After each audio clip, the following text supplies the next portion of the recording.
ঋতু প্রক্রিয়াময় বাংলাদেশে শীত আসে। বাংলাদেশে পৌষ ও মাঘ এই 2 মাস হলো শীতকাল। আমাদের জীবনে এই ঋতুর প্রভাব অনেক বেশি। উড়ে আসা হিমালয়ের হিমহিম হাওয়া, বাংলাদেশের শীতটাই বাতাসেই পাওয়া। শীতকালে কুয়াশার চাদরে ঢাকা থাকে চারদিক, মৌমাছির গুঞ্জনে মুখর হয় হলুদ সর্ষে ক্ষেত আর ফুলের বাগান। শীতকালে প্রকৃতি ফিরে পায় সজীবতা, মাঠে মাঠে সবুজের সমারোহ। শীতকালে শাকসবজি যেন প্রকৃতিতে নতুনত্ব এনে দেয়। শীতকালীন সবজি সমূহ হলো ফুলকপি, বাঁধাকপি, শালগম, টমেটো, লাউ, সিম, পালং শাক, লাল শাক সহ আরও অনেক রকমারি সবজি। শীতের সকালে কুয়াশা ঘেরা খেজুর গাছের সেই ঘাটি বাঁধানো দৃশ্য, সে কি মনোরম দেখতে।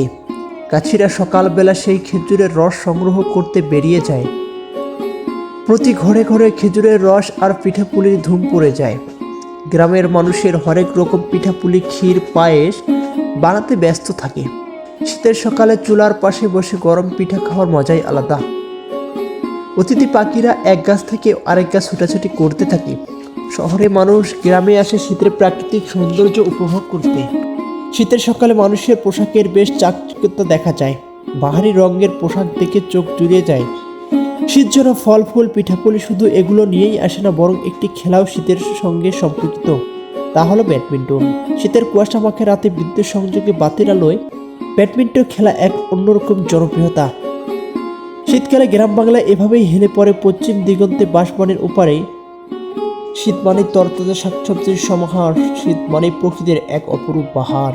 শীতকালে বাংলার এই পাতাঝরা মৌসুমে বৃক্ষরাজি তাদের শরীর থেকে সকল শুকানো পাতা ঝরিয়ে ফেলে নতুন রূপে সেজে ওঠে। শীতকালে একটুখানি রোদ যেন অনেক কামনার বস্তু। তবে সব মিলে শীত ঋতু আসে সকলের মনে আনন্দের ফোয়ারা নিয়ে। এ ঋতু বর্ণনা শেষ হওয়ার নয়, শীতকাল বাংলাদেশের জন্য মহান রবের পক্ষ থেকে এক বিশেষ নিয়ামত। ঘন কুয়াশার তীব্র শীতকে উপেক্ষা করে আল্লাহ প্রিয় বান্দাদের নামাজের জন্য দাঁড়িয়ে যায়। এজন্য শীতের সাথে লড়াই রবের জন্য। শীতকাল এভাবে প্রকৃতি বিরাজ করে যুগের পর যুগ, মানুষের মান বইয়ে দিবে আনন্দের ফোয়ারা।